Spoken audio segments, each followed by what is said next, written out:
కావాలనే మీ కలను నెరవేర్చుకోండి. సంప్రదించండి హెగ్డే ఫెర్టిలిటీ, హైదరాబాద్, తెలంగాణ. మీ వైఫ్కి ఈ విషయాలన్నీ ఫ్లాష్ బ్యాక్ అన్ని మ్యారేజ్ ఎప్పుడు తెలుసా? తెలుసు మొత్తం. అయ్యో, షీ నోస్ ఎవ్రీథింగ్, అన్నీ తెలుసు.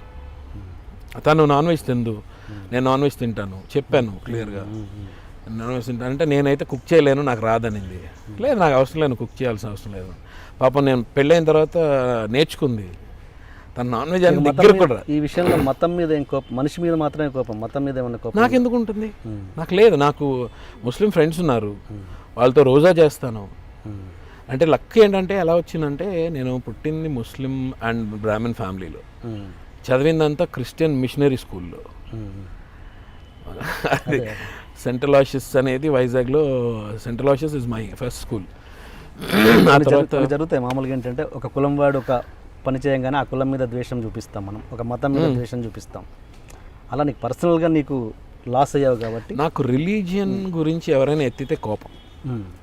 ఎవరైనా రిలీజియన్ గురించి మాట్లాడితే ఫస్ట్ ఆఫ్ ఆల్ వాళ్ళు నా దృష్టిలో కొంచెం డౌన్ అయిపోతారు ఆటోమేటిక్గా. ఓకే, నన్ను సమీర్ అంటే మీరు అని అడిగారు అనుకోండి, వాళ్ళ పట్ల నా దృష్టి మారిపోద్ది. Because they are looking at. అడుగుతారు, తప్పేముంది.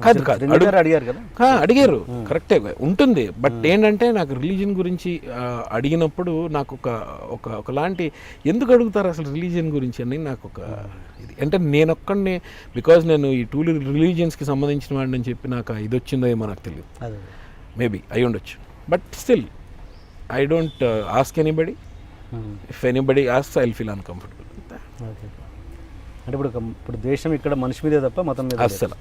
నేను ఐ రెస్పెక్ట్ ఎవ్రీ రిలీజియన్. రేపు పొద్దున నీ కొడుకు ముస్లిం అమ్మాయిని ఇష్టపడి పెళ్లి చేసుకుంటాడు, హ్యాపీగా ఎగిరి గెంతేసి.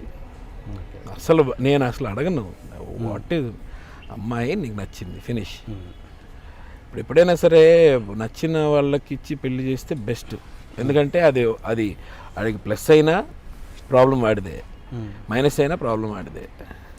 సో మనం చేసి చూసారా ఎలాంటి పెళ్లి చేశారు నాకు అని మన మీదకి రాక్కర్లేదు, సేఫ్. ఓకే, దీనికి సంబంధించిన టాపిక్స్ ఇంకా చాలా సీరియస్ టాపిక్ వెళ్ళిపోయాం ముందే. అనుకోకుండా ఫాదర్ టాపిక్ వచ్చింది కాబట్టి ఓకే, మన ప్రొఫెషన్లోకి వెళ్ళిపోదాం. ఇప్పుడు మామూలుగా అంటారు ఏంటి, మన ఇండస్ట్రీకి భూమి పుట్టక ముందు వచ్చాడు అన్నట్టుగా అంటారు కదా. మరి అలా కాదు, కానీ సమీర్ మన భూమిక పుట్టక ముందు అయితే వచ్చాడు. కరెక్ట్, బాగుంది ఇది.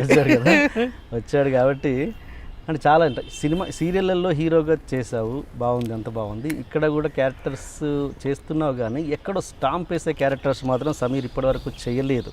అంటే ఎందుకంటే ఎక్కడ చూసినా ప్రతి రామ్ చరణ్ ఫ్రెండ్ అంటావు, జూనియర్ ఎన్టీఆర్ ఫ్రెండ్ అంటావు, వాళ్ళు ఫ్రెండ్, చాలా కాంపౌండ్స్లో మంచి ఫ్రెండ్షిప్ ఉంది నీకు. బట్ ఎక్కడ తేడా జరుగుతుంది? నాకు ఎక్కడో అంటే సిన్సియారిటీ లేదా, అంటే దాన్ని రిలాక్స్ అయిపోయాడా సమీర్ అని నా క్వశ్చన్. అంటే రిలాక్స్ అవ్వలేదు. నాకున్న జీల్ అయితే నాకు అలాగే ఉంది.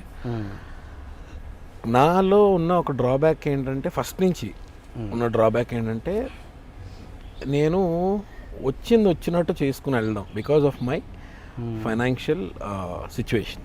ఆ టైంలో నేను ఇదేంటిది సీరియల్లోనా, ఓకే సినిమా కదా అనుకున్నావు, అందులో హీరో కదా అనుకున్నావు, ఇదేంటిది అనుకునే సిచ్యువేషన్లో నేను లేను. ఓకే, సిచ్యువేషనే నన్ను డ్రైవ్ చేసింది ఇప్పటివరకు తప్ప నేను డిమాండ్ చేసి, లేకపోతే నేను మా ఇంట్లో వాళ్ళ చేత డబ్బులు పెట్టించుకొని నేను సినిమా తీయించుకునే సిచ్యువేషన్ లేదు నాకు. మనందరికీ తెలుసు, ఇప్పుడు ఒక బ్యాక్గ్రౌండ్ ఉంటే అది వేరు, బ్యాక్గ్రౌండ్ ఉంటే అది వాస్తవం. ఎంతమందిని మనం నాని అని, రవితేజ అని ఎందుకు అంటున్నావు, 2-3 పేర్లు ఎందుకు ఎత్తుతున్నావు అంటే, అది ఎక్కడో ఎవరికో ఉంటుంది ఆ దృష్టి. And with hard work luck should favour and situations should favour. అలాగా నాకేంటంటే వచ్చినట్టు చేసుకెళ్ళడం అనేది నాకు ఫస్ట్ బిగినింగ్ నుంచి.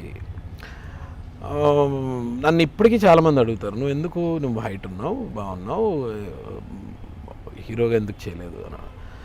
ఎందుకు చేయలేదంటే ఇదే రీజన్. చేస్తే హీరోగా చేయాలి. ఏవో చిన్న చిత్తగా చేసుకుంటూ వెళ్ళి సడన్గా హీరో అంటే ఎవడు చూస్తాడో, ఎవడొస్తాడు, ఎవడు పెట్టుకోడు. వాస్తవం అది.